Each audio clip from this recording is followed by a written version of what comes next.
Okay, that's all good. Let's get this going. How are you guys doing? Pretty good. Okay, let's get going.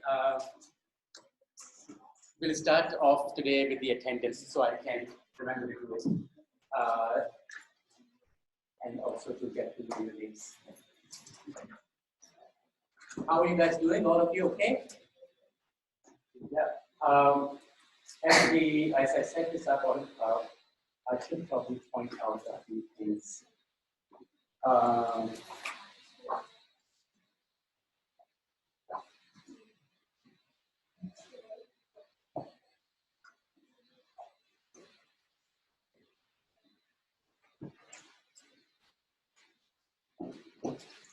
Okay, so you guys know that the new lecture recordings are all here. Yeah? Have you been able to download them, watch them? So if you haven't, if you go to the files section, and in the files you will see different folders. That's the draft book, of course, the one that you're using. The lecture recordings that I'm doing here, this one's here. So where is that? Okay, yeah. So this recording that I'm doing right now will go up there. The lectures are also recorded by the university system. You probably see this light here, right? The red light means that it is being recorded live right now.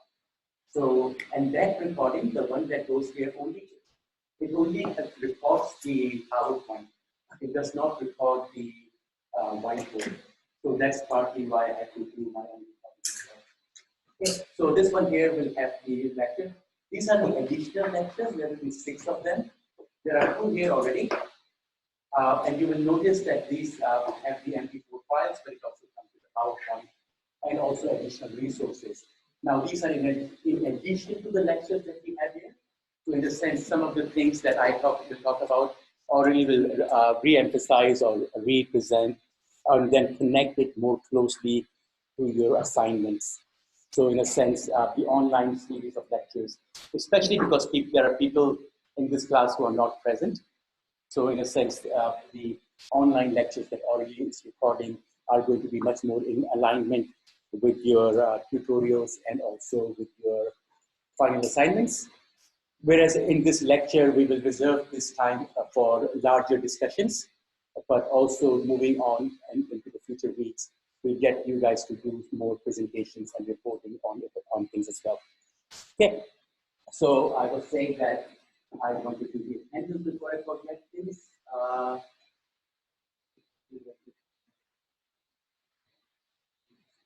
Is there a way to do it directly? Flex can do it on the computers. And do you see this? No? So it's only something I have. You don't have it. Okay, so Barry 10. Yeah, that's Barry right there. Stephen Long. Hindu. Priya 10. Chandra 10. I wonder if they're online. 10 Uni. Carlos. Tracy. Some of you don't have pictures here. Regan is there. Is there. Yukai Han. Ben Benwick. Oh, Chiyu Han. Chiyu. How do you see it? How do you say it?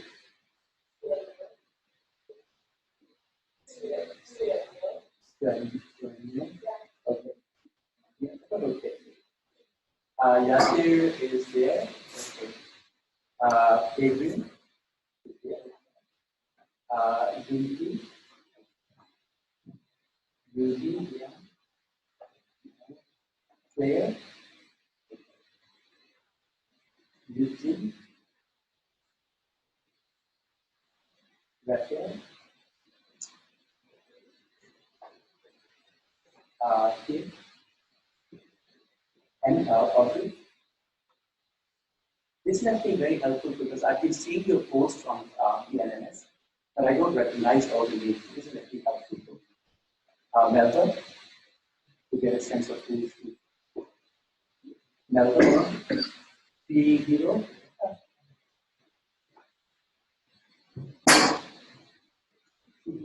Where is that name from? The original name. What is the name? Does it have a meaning? Pan. Ivan. Ivan Gonzalez. Where are you from? From Chile. We're quite a few people from South America this year. We've got one, you've got which part are you from? Oh, Chile. Oh, good country.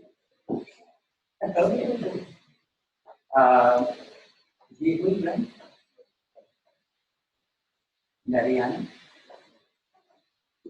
Phoebe, Phoebe, and Joji. Thank you. You will have to fix me and help me. Bella's on. Margaret on. Mia, Mia one. Natalie.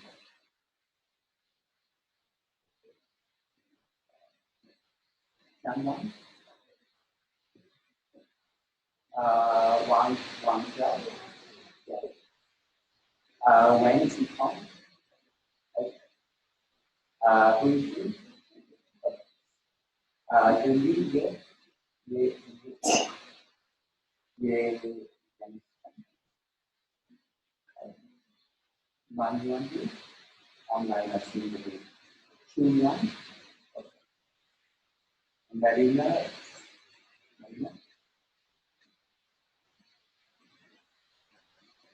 Clara Zen, Chunyan, Jan, Chinti, Chao, and Annie. All right, so I have to figure out what everybody here. All right, cool. Okay, so next thing that I want to tell you is that I just had a meeting with our head of department, and we are planning on not doing the new student orientation face-to-face. So instead of having the new student orientation on campus face-to-face, we will do it through Zoom. So you can attend it from anywhere you like, just because we don't want to have more meetings with people around. We want to reduce the number of face-to-face meetings that we can, right? And we will also not do the social at this point. We will just wait till the end of the semester and then hopefully do it then. Okay? All right, I will also send an email regarding this. Okay. So any questions from last week? In the video lecture that already recorded, she's done a recap of the 5 senses and a bit more about the credible approach. So I won't do a repeat of what she's done, and I'm not going to go back over things we've talked about over the last few weeks.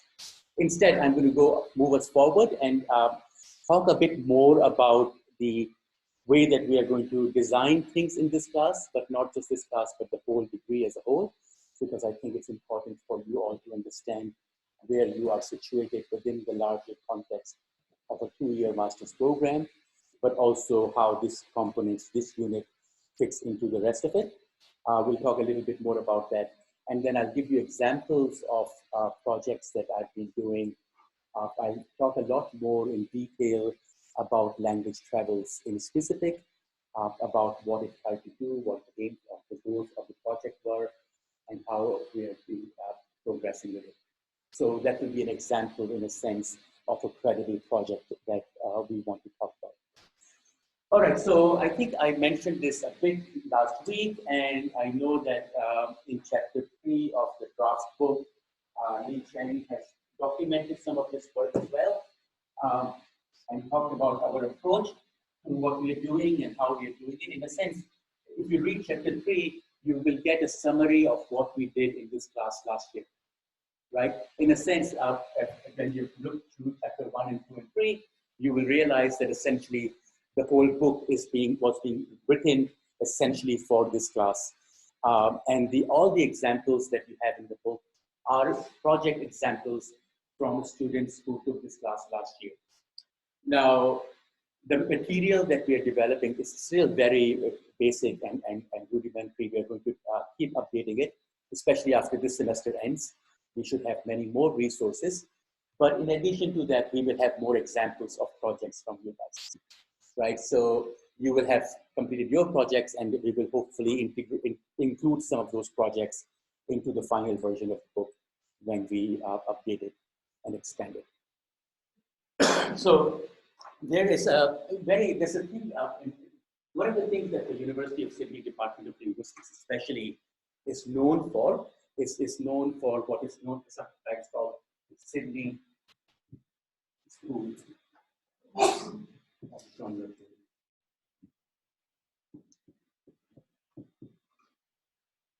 Sydney School of Genre Theory. Sydney School takes because it comes from the University of Sydney. Okay. Now, the Sydney School of Genre Theory draws on systemic functional linguistics, which is something that some of you are taking this semester. But it's more importantly, it integrates linguistics with sociology and with education.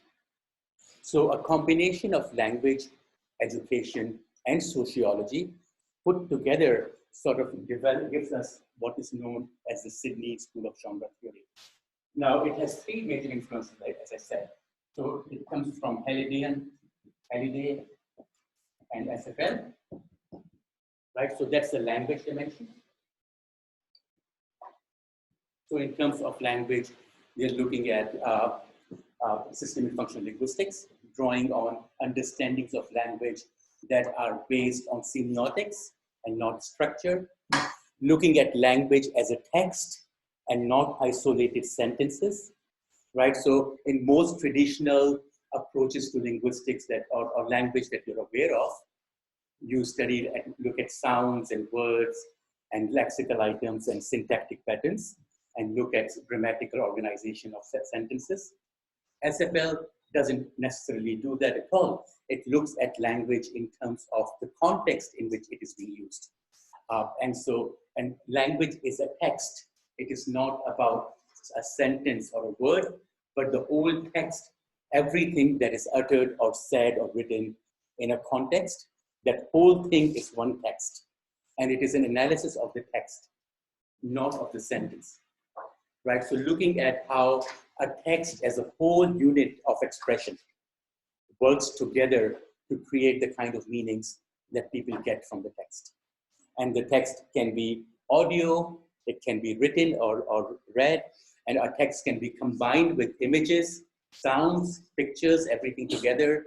You can have written books with images as well. So you can have integrated approaches to writing and language and text. So text is the whole thing. It's not just one aspect of language. It's not just looking at, for example, the lexicology or the words or the morphology, but it's looking at everything, all aspects of language as it applies to a one text and how it relates to meanings. So that's why it needs a whole different way of thinking about language, which is not something that we are very often used to, because most of us, when we studied language in schools, we were introduced to concepts like nouns and verbs and adjectives and adverbs. But then when you start studying systemic functional linguistics, there's a whole new series of terminologies. There are new sets of words, new concepts. And the reason is because it is looking at language from a very different perspective and not the typical perspective. So that's one of the influences, the Hallidayan influence of SFL on the genre theory. The other set of influence, which is very important, is that of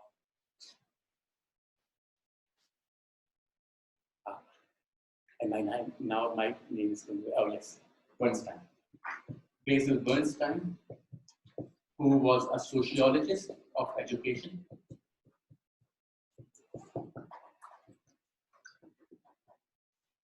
And has had a huge influence on Sydney school work. Now, Basil Bernstein was a British sociologist, And his focus and his interest was to answer this question, the question being, why is it that certain children from certain socioeconomic backgrounds are able to succeed in and through education, whereas other people are not? So essentially, the question that he was asking is, why is it that some people can benefit from education and schooling, and because of their education and schooling, they can do really well in life, but not everybody can succeed in education or through education. So while some people will succeed in and through education, a very large number of people will not succeed in and through education. So Bernstein's question was, why is it that certain people cannot succeed through education, whereas others can? So the relationship of how people's lives are affected, and why is it that certain people benefit and others don't?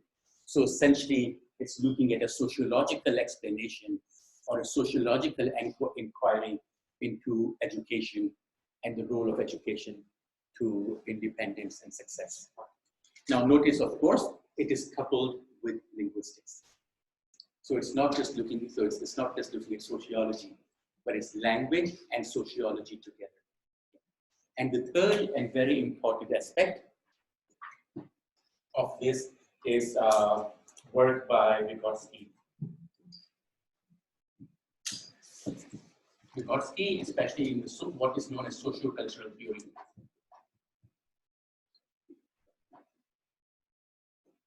The idea of socio-cultural theory in Vygotsky's understanding of looking at learning and development. The key ideas from Vygotsky's understanding of how is it that children develop, how is it that we learn things, right? How do we learn things? How do we develop things? This is the question that Vygotsky was looking at, right? Now notice three very interesting things. One, focused on language. Second, focus on society. Third, focus on learning and development. It's the combination of understandings of learning, society, and language that are pulled together into what is known as the Sydney School genre theory. Okay, looking at all the three aspects. Now, these these theoretical sort of ideas impact practice. So Sydney School genre theory is really more of a theory of education in its application and its use. So how do we teach? What do we teach? How do we create the material to teach? What resources do we need? What mechanisms do we apply?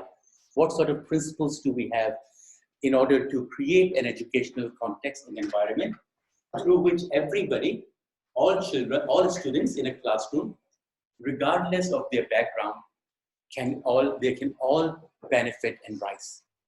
So instead of a select group of students who will benefit from schools, as in Bernstein's study, we want the maximum number of people to be able to take advantage of education and literacy in our own approaches to education.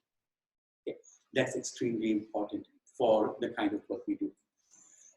So the social, in a sense, the pedagogy has to be, or the teaching approaches have to be socially responsible.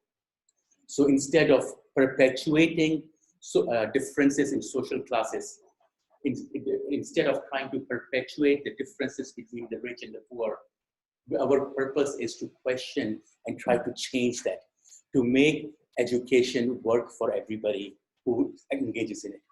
Okay. Now, this is what we want to achieve. Right. Now, how do we do this?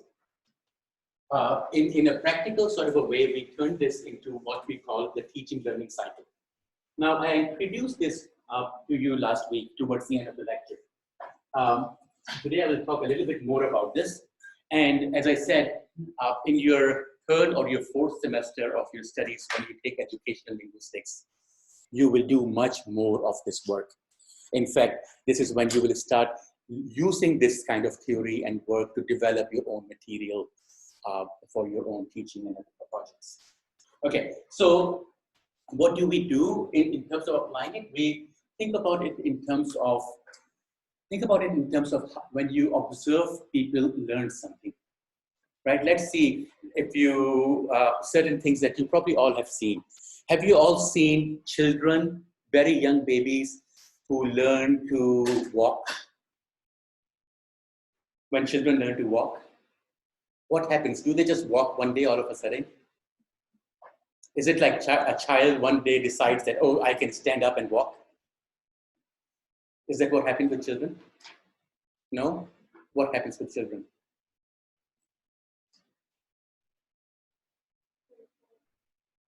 Of course, they will fall many, many times, yes. But before they even start to walk, what happens? Before they even start to crawl, before they even start to flip, they observe people. They see people, right? They see people flipping and walking and sitting and doing things and moving around.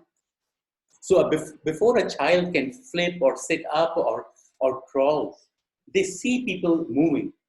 So the idea of humans being able to move independently from one place to another, right? Essentially, from the time that a person is born, you get the input, you get a stimulus that people move around.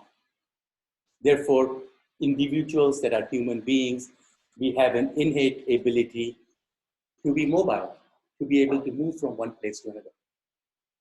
Right? A child, of course, doesn't have the ability to do that. They cannot just stand up and do it themselves, but they observe. Right? The same thing with a child. Have you watched a child who learns to ride a bicycle? Right? Before they try to ride a bicycle, they've observed people ride a bicycle. They've seen people ride bicycles. They've seen how bicycles work. They've been told what a bicycle does. They have seen it. Right? Same thing for swimming. If you want to go swimming, if you want to learn how to swim, before you get into the water, you know that people can swim. You have seen them swim.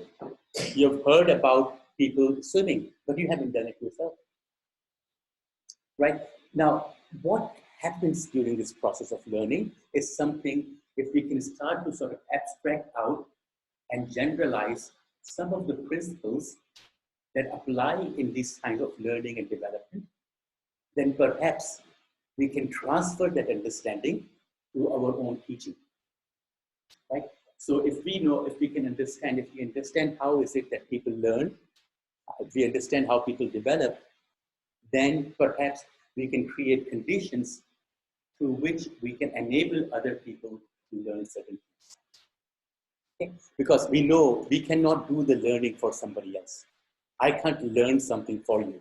Everybody has to learn individually, right? You have to do your own stuff. I can't do it for you. But all I can do is create the conditions. If the conditions that are created are designed in order to achieve certain goals, then it is likely that they will achieve those goals.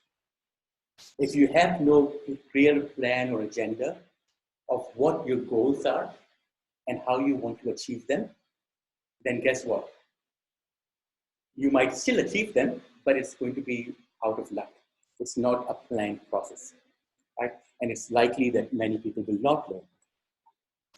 And hence the planning and the use of it. Now, going back to thinking of a child learning to walk or learning to swim, the first thing, of course, is they have seen it happen. People have talked about it. They have heard about what happens. They have a lot of knowledge, even though they don't have the skills. They have a lot of understanding of the subject, even though they cannot walk themselves, right? Or they cannot swim themselves, or they cannot ride a bike themselves. Now, notice also that when a child is learning to walk, before the said, as you said, the child crawls. Then a child scoots, right? A child will stand up next to a table and hold the table, right? And walk around. So with support of the table, right? Have you seen that? They can't, and then maybe they will stand by themselves for a second and then sit down and they're happy. And then stand up again, hold it, scoot around, and then fall again. And they will do this thousands of times.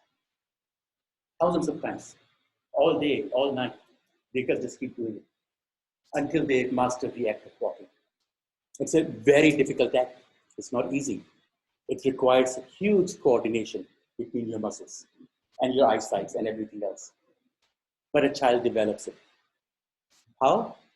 Through support, right? So the idea that you're holding on to something, that means that you have support from something. You're not learning independent of the support. Of course, very often it's just a table or a chair that a child will hold. But have you also noticed how adults will put children on their feet and then they will walk with the child? Have you done this or have you seen this? A little toddler will be on your feet and you will hold their hands and go like left foot, right foot, left foot, right foot. Have you done that? Seen it? It's so normal, right? It's in almost everybody's observation or experiential zone to have seen parents and caregivers provide that support to the children. What are the parents doing? The parents or the care providers are holding a child as the child is learning to move. Have you noticed when you're being taught how to swim, that in a swimming lesson, the instructor will get into the swimming pool and will hold the person, adjust the person, move the way that they change the way that they're moving their hands or their legs. Have you seen that happening? That the instructor is in the water with the learner, doing it, working together, right? Have you seen how a person learns how to ride a bicycle? When you first get onto the bicycle, do people just let you go? No. What do? They support the bike so that the bike is balanced. It's only after a while that you get the balance that the parents will stop or the care provider. And then you can balance yourself. And then you will fall. And then you will get up again. And you will get support and balance, support again. And then you will fall again. Just like walking, swimming, right? Learning to ride a bike. Just think about it in other things that you have learned. And you will find that there is a very similar pattern. The pattern is we first want to be told, we want to see, we want to understand what it is that we will do. Before we can do something, we need to know what it is that we are going to do, why are we doing it, what's the purpose, how does it work, what are some examples of it. We want to learn all of that, right? And then we want people to help us in developing our own projects. We need to be supported just like a child needs to be supported when they're learning to walk or swim or to cycle. A student in any context, when they're learning, needs that same support. That support where you are working with a student to work together on something. It's only after that cycle has happened multiple times that a child becomes a good walker or a good runner or a good swimmer or a good cyclist. That takes a long time. It's not just, it doesn't happen overnight. Right. So we learned then from the principles of looking at how children develop in all these different areas, that there is a set of principles and guidelines that we can learn from. First is that we need to look at models, we need to look at examples, we need to look at illustrations. We need all of these things because that's the deconstruction. This is all what we call deconstruction.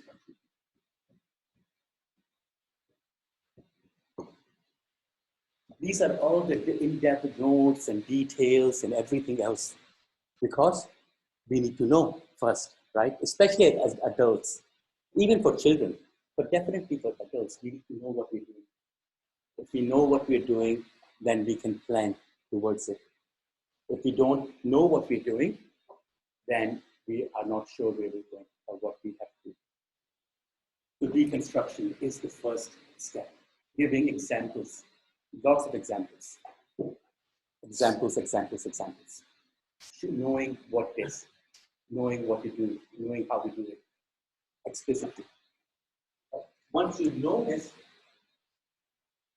you move to the next step, which is joint construction.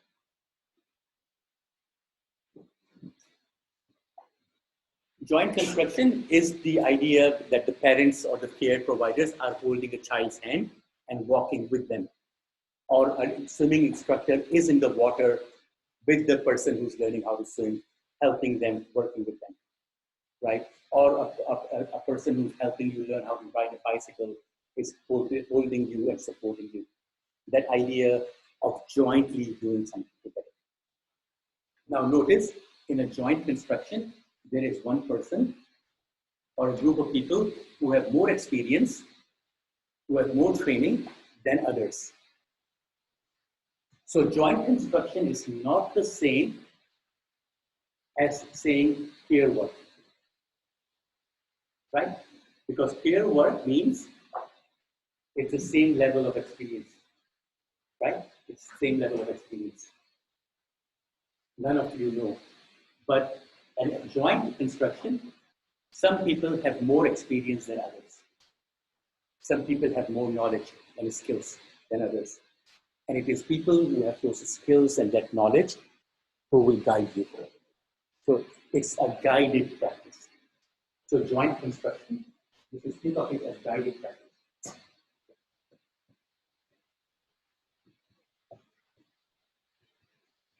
Guided practice in the sense that somebody is guiding you in achieving a goal, in doing something. Again, why? It's just the same idea, joint construction. We learn better when we get that support, because through that experience, when somebody is giving us input, somebody is giving us constant feedback, somebody is giving us constant support, we learn to do things better in a more protected environment. So we are protected, we are sheltered, we are supported, and we learn. That's the advantage of the joint construction. It's only after you've done joint construction sufficiently that you can have the next part, which is independent construction.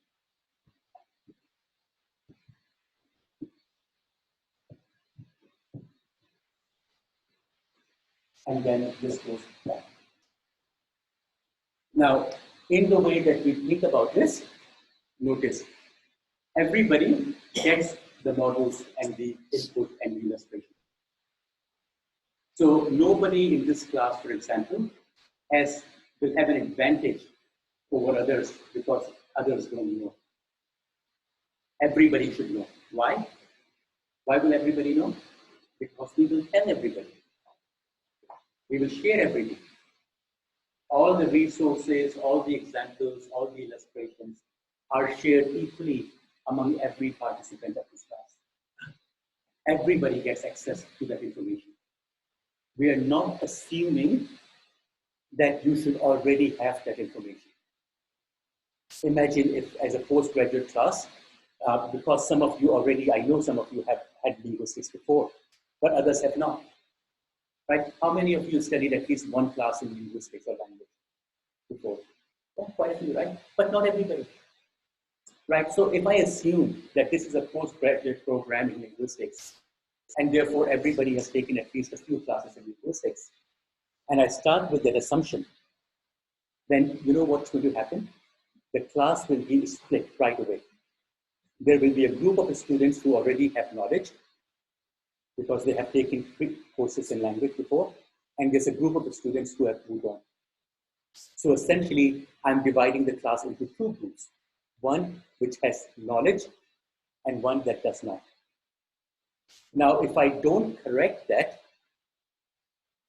then throughout the semester, but not just the semester, throughout your degree, that advantage that certain people have will stay an advantage and will help them along at every point, whereas other students will start to falter and fail and not be able to succeed as much because you've got these two tiers.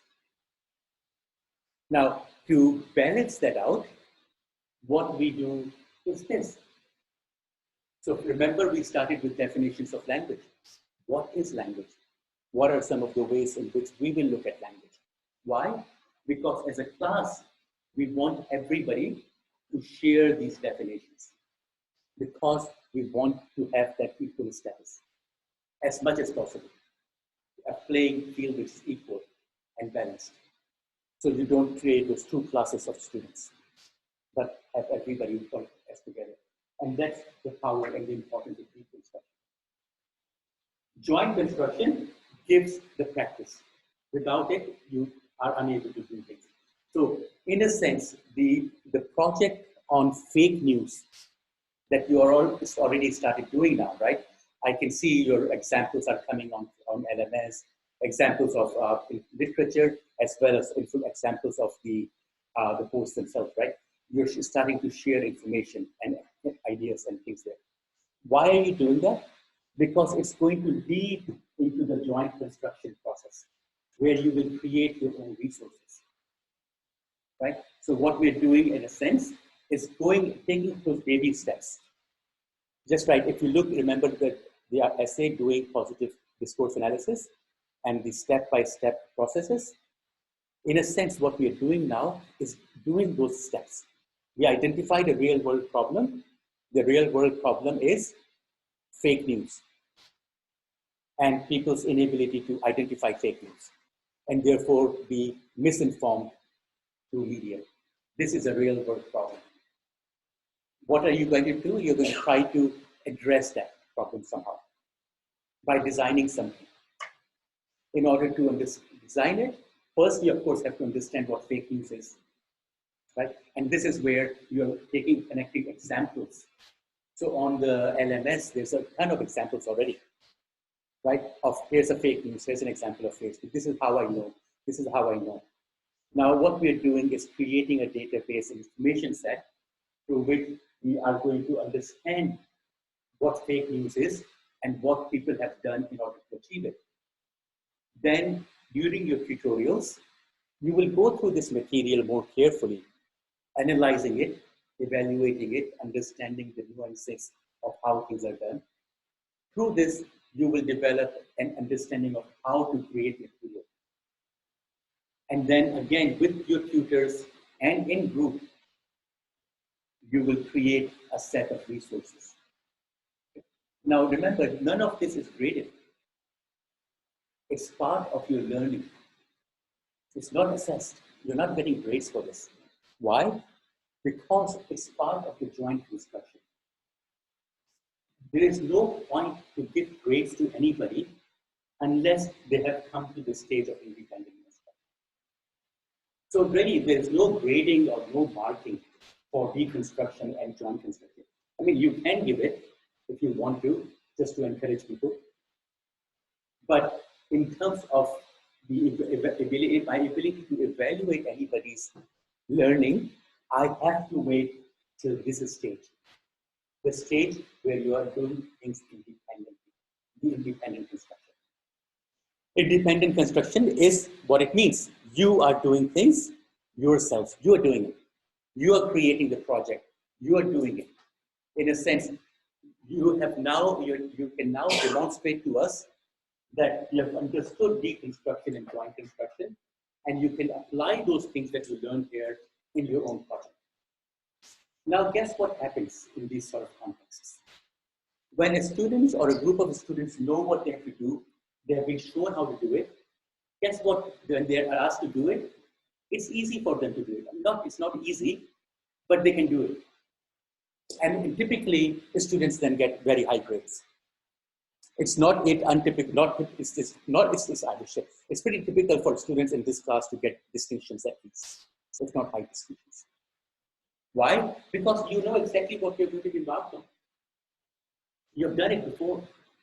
You've seen examples and you have done it before. So for example, as part of a project, you have to learn how to do a literature review, right? A literature review for project development. That will be part of what you will do in the tutorials. You will learn that, how to do that. You will look at examples. You will see this resource. Let me show it to you.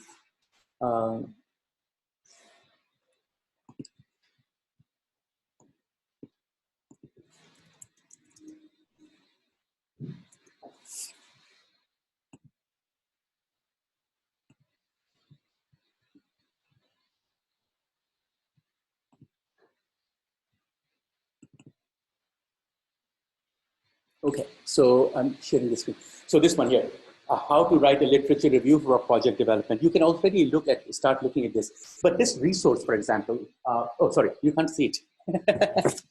Okay, let me share. You guys are so nice and quiet. Please help me.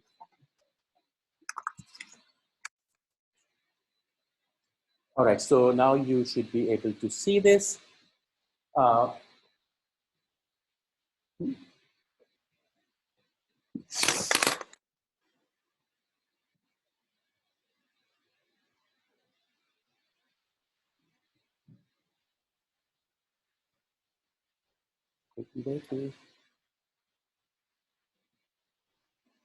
Okay, yeah.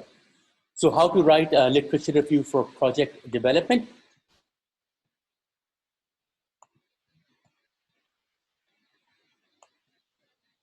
And this actually resource was developed by students in our program. So it's a list of all the authors. They're all students. They were all students in this, in actually one of the educational linguistics class, 2019. Now, this is an example of how the students in this program will, at the end of the course, will be able to use the knowledge of linguistics, use the knowledge of expertise in developing the people, put it all together to create, in this case, a workbook, right? So, on how to write a literature review for project development. Now, how did they do this?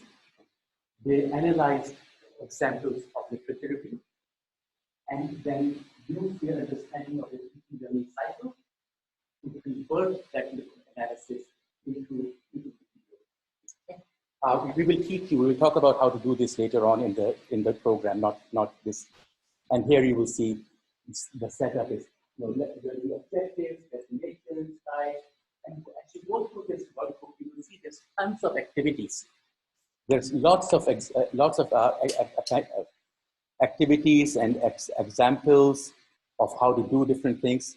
Tons of activities, examples, material, activities. Why? Because material like a workbook doesn't have the teacher, right? So the teacher is not there to join the instruction. So in a sense, in designing the material, the joint construction element has to happen to your workbook itself.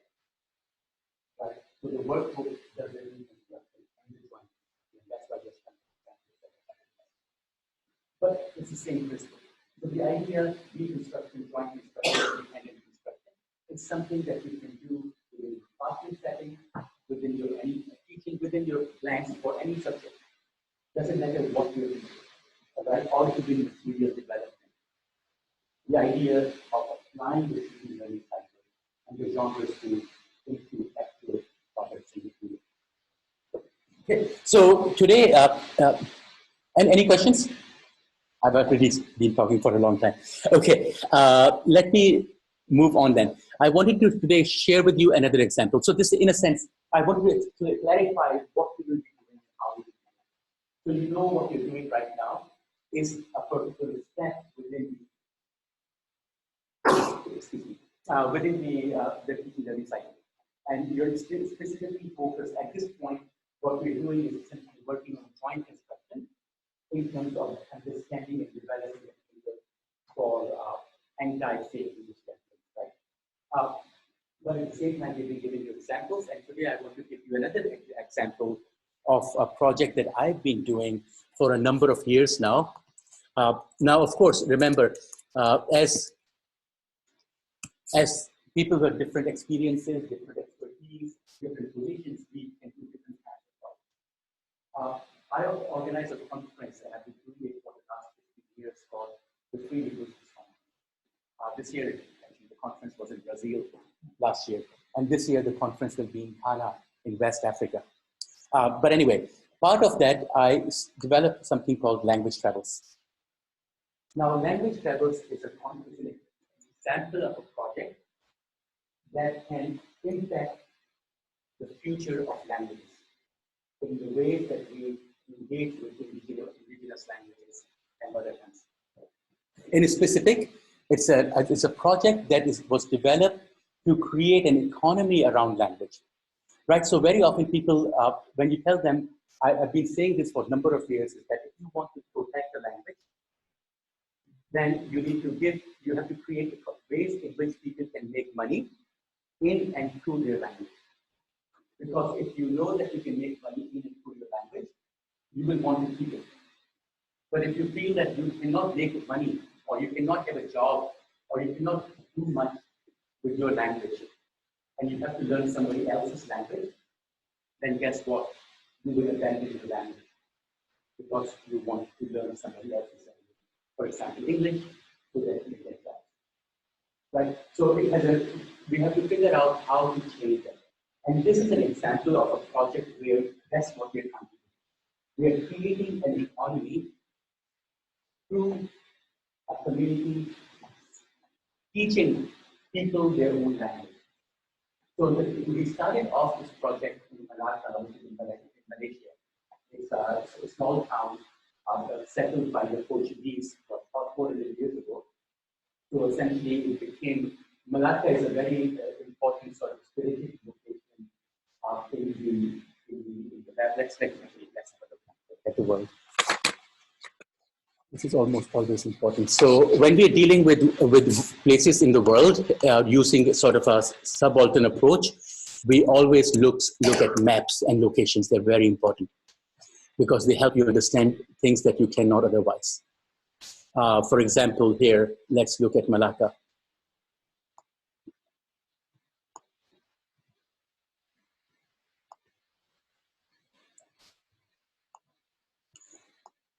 This is Malacca. You see here, Malacca? Okay. So let me make this better. Now, if you have to look at what's going on in the world, right? Notice Malacca is just south of Kuala Lumpur. And guess where it is? It's between the peninsula, which comes down from Indonesia, right? So there's Thailand, Malaysia, and then you've got on the other side, there's a village, right? And it's a channel. It's a narrow channel that goes between two large landmasses. Right? So you've got a landmass on this side and on this side. That space, it's a narrow channel between two landmasses, was a very strategic location for a village and place 400 years ago. Right? Imagine 400 years ago, there was no aircraft. All the colonial explorations were happening through the sea. So the sea routes were extremely important. And it is the location of Malacca which was very important. So Malacca being right here segmented across from this on the strait on the other side, you can essentially control the sea passage. Right? If you can control the sea passage, you control the trading routes. If you control the trading routes, you are your boss. And that's essentially what was happening. So Malacca was initially settled by the Portuguese, but they were influenced by the Dutch. The Dutch took over Malacca for a while. It was taken over by the Spaniards for a while. Then it went over to the and eventually it is the English that preferred right? So the history of Malacca is the history of colonization. But Malacca, because of its multiple languages who live there and move through there, is extremely cosmopolitan and diverse. So you've got people from Chinese background, you've got people from South Asian background, Southeast Asian background, you've different kinds of Europeans, Eurasians. So essentially you've got a group of people that's extremely global. And that's been going on since for the last 4 years. Now, as part of this process, especially in the early settlers, a new language evolved. A language that was based on Portuguese, but is not the same as Portuguese. So when you have languages, which people come into contact and people speak multiple languages, and for example, let's say this class of people here, like 30 of you, imagine you are going to go to an island, and all of a sudden you get disconnected from the rest of the world. So for the last 300 years, it's essentially this group of people. Now, of course, we already have English as a shared language in this field. So let's take away English. Let's say that we have no shared language. That's what will happen. when you have a group of humans who have no shared language, and then they are put together in one place, what will happen? Wait, you will create a new language, right? You will create a new language because language is a schemogenic system, and humans need schemogenic system to create our awareness of reality. So the humans will create a new language that will be a shared language. Now, very often that language will be based on one language that provides a lot of vocabulary. Typically, it's the language that may be the highest frequency here. So, for example, in this group, Chinese is probably the most shared language. Therefore, Chinese will very likely provide a lot of the vocabulary. But the grammatical system for the new language will not just come from Chinese. It will come from all our languages. Because as we learn to speak the new language that we are creating, we are going to adopt and use some of the things we already do. And through that, our language that we already speak will influence the new language. So now these things are called superstrate and substrate. So superstrate, a superstrate language is a language that gives you most of the vocabulary. Or it's also sometimes called lexifier. So a lexifier language or a superstrate language is a language that provides the vocabulary, the lexical items, the words. And then there are substrate languages. Substrate languages. Substrate languages are the languages that are not providing all the lexical items, but they are providing a lot of the grammatical stuff. And what happens typically is that in this context, you will create a new language, which is known as a Creole. It's called a Creole language.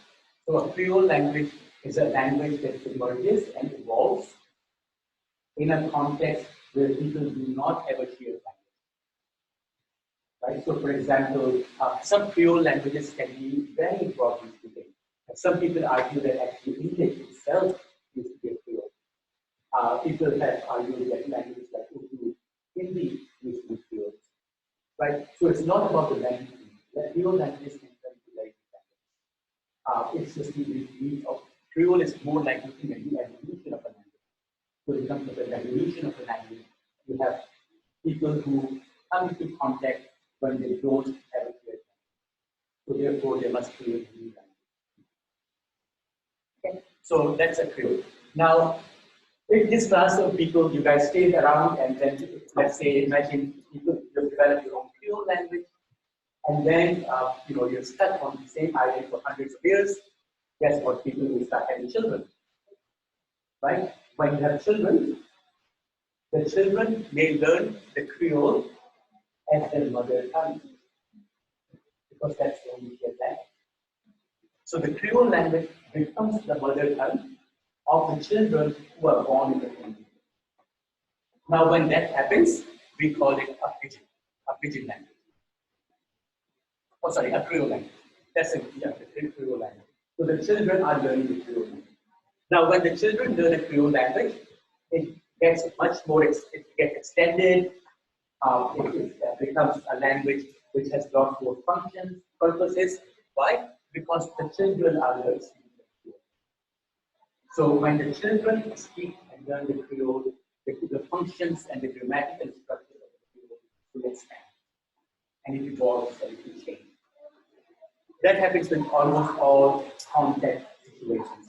When you have situations where people have multiple languages, the multiple languages will come together and evolve. Now, this is what happened in Malacca. Can we say the same thing with the civilization? Sometimes two civilizations, when civilization conquers the other one. Sometimes, the language, like Persian, Arabic letters here, the Persians using the using the Arabic letters, but in their way. Is it the same? Yes, but that's not confuse the writing system. Because remember, the writing system is independent of the sound. Right? Yeah. And the Arabic characters have been around for a very long time. So the Proto-Arabic characters have been around for a very, very long time. It's not Arabic that developed. They existed before. And they were used across Central Asia as well, all the way to Mongolia. So the script that is turned into Arabic actually has a long history as well. But yes, one of the terms I forgot to mention to you, so I raised it here. So Creole is a language that the children develop, but the language until the children have acquired it is sometimes also known as pidgin. So a pidgin language is a language of contact. Pidgin languages can emerge very quickly and they can also die very quickly. So imagine, again, 25 people with different languages stuck on an island, and they're stuck there for months and months and months. What will they do? They will develop a new language, a pidgin language that they will use to communicate. If they are stuck in that place for a very long time and they have children, then the children will acquire the pidgin, and the pidgin will become a Creole with the expanded word abilities. But it's also possible that the people will get rescued, and then they will go back to their home. And then the pidgin language that developed, what will happen to them? Oh, that's disappeared. No longer. So the language develops and evolves in order to respond to a need, and then if the need is not there, the language disappears. Right? The language doesn't stay. So this is what happened in Malacca. In Malacca, they developed a Malacca Portuguese, also known as Cristão. It's also known as Cristão.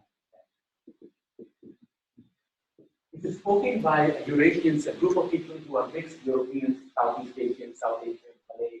They're all together, they're all mixed up, right? Because it's a Creole. The children learn the language as a mother tongue. But it doesn't have any official status because the language of Malaysia is Bahasa Malay. And Cristão is just a small minority language, which is on the verge of dying out eventually. So our goal was try to say, hey, let's try to do something to make this language stick around. So that is where the language travels emerged. The way that the language travels was structured, you can read more about this stuff here. In fact, is the way that the stuff is here is the way that it was organized was essentially we worked a group of linguists worked with the community, and we identified a song, a children's song, that we decided will be the goal of our 3-day language learning experience. So in 3 days, we are going to teach adults or people who are traveling one song, a short song, a children's song. And what we will do is we will actually have children in the community who will teach us the song. So our teachers are not the adults. Our teachers are kids. They are children. So these are kids who are between the ages of like 5 and 14, 13, 16. Those are the kids who are teaching us about their language. They're teaching us a song in their language. They're teaching us how to sing that song. And they're teaching us to dance to that song, to the performance. That is the goal of language studies, right? To do this, of course, to learn a song, you have to learn about the history, you have to learn the context, you have to learn the vocabulary, you have to know the meanings, right? You have to know the intonations, and more than that, it's fun, right? Learning a song, especially with kids, is lots of fun. It's fun to do it, and the kids love it. Now, imagine these are children who were typically are not, their mother tongue is not English, it's not Malay. It is Islam. So in the school system, these kids are marginalized because they come from a marginalized community. They come from a Creole community, right? So these kids are not the best or the strongest kids in the school. In fact, some of them were struggling, barely passing. Those are the kids, when they became our teachers, the kids changed.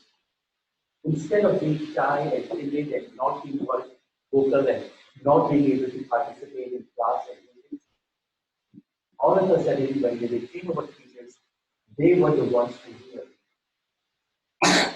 And what we saw was this total change in their personality. The kids who were troublemakers and problems became the teachers in the school.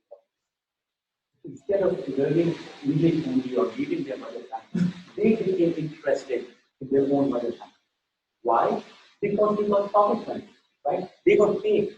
These kids did not just give their kind of money. They were paid for the work. Right? Because it's a project with language services that raise funds. We have the money to give the money to the community. So the money that we raised, we paid the children, we paid the community members, the elders for their time and their community work.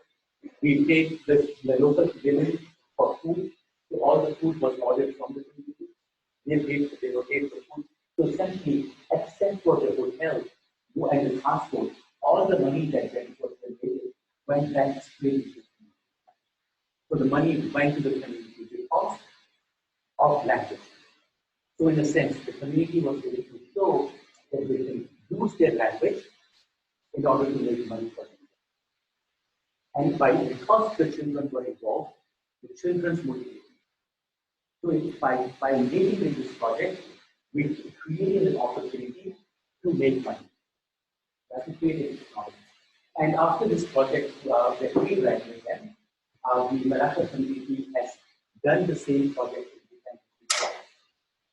Right? Remember again the deconstruction all of this.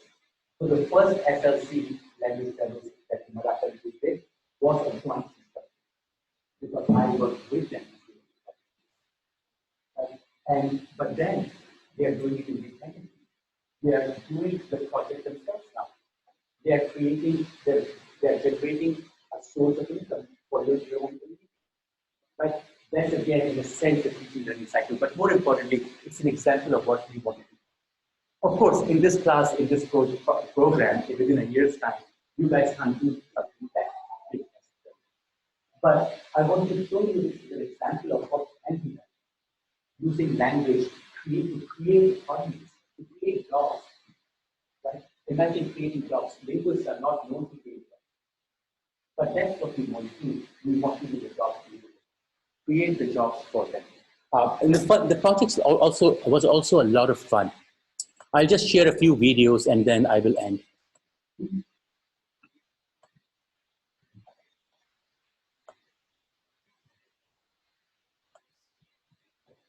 Here is the first performance by the kids.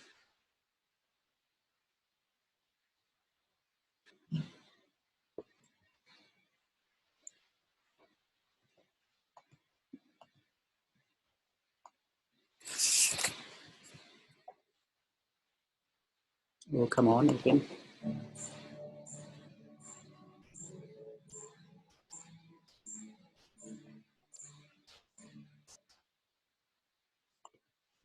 I don't know why it's doing this way.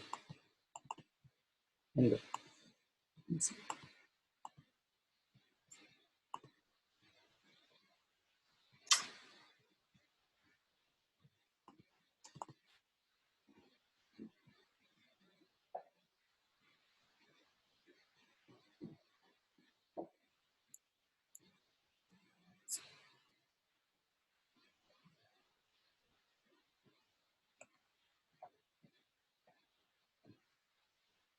I'm not sure why it's not playing.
You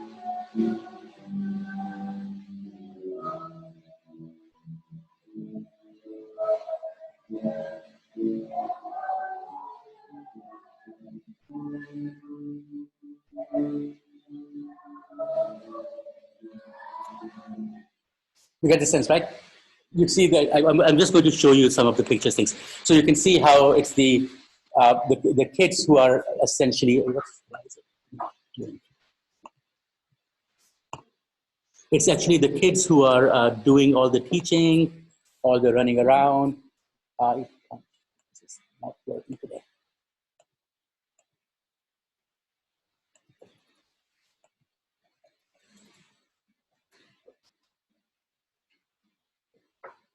And so the students are the teachers. You can see they're teaching the teachers. This goes over days. And then after 3 days of learning, it is the students, where is it? Why is my computer so slow all of a sudden?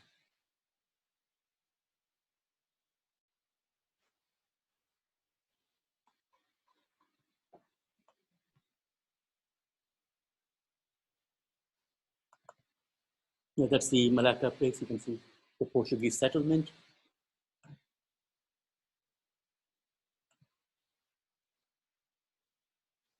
And then here's one of the learning sessions where I don't know why that computer is not playing. Oh well.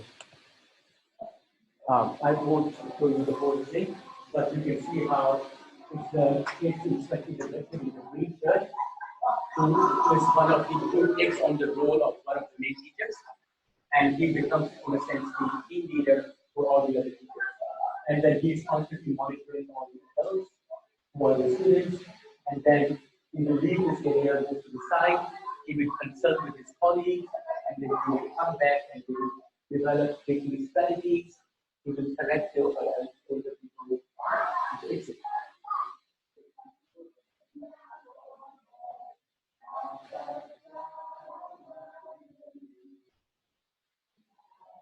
So it goes through this cycle again. Notice also in how the children were involved in the teaching project.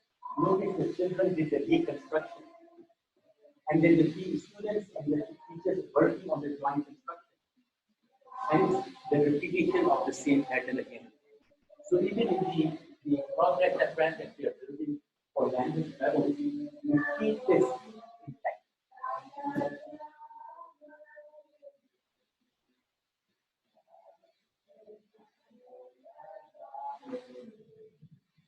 Right? And then eventually this group will learn, oh shucks.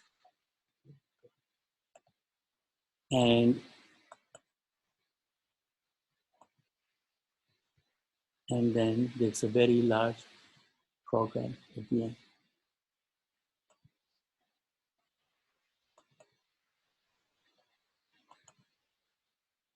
Oh, come on. It's not, it doesn't want to work. I will see if I can upload the video later on. But it's just not cooperating right now. Okay.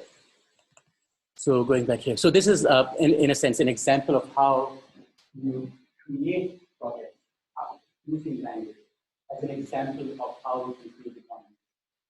So this semester, essentially, that's what we want you to do. We want you to start thinking of creating your projects that are going to impact the community. To things in order to achieve that. And so I just want you to continue focusing on the breakthroughs, right? That's the tutorial tomorrow, is the breakthroughs. And over the next couple of weeks, we will learn how to use and develop material in order to target breakthroughs. And once you have done that, in a sense, you will have completed the drawing construction cycle. And that's where we start focusing on your final project. Okay? That's why we talk about it. Okay. Any questions? Okay. All right, then. I'll see you guys next week. Oh, yes, also, as I said, Friday we are not going to have this. So I'll see you next Tuesday. All right, guys. Thanks. See ya.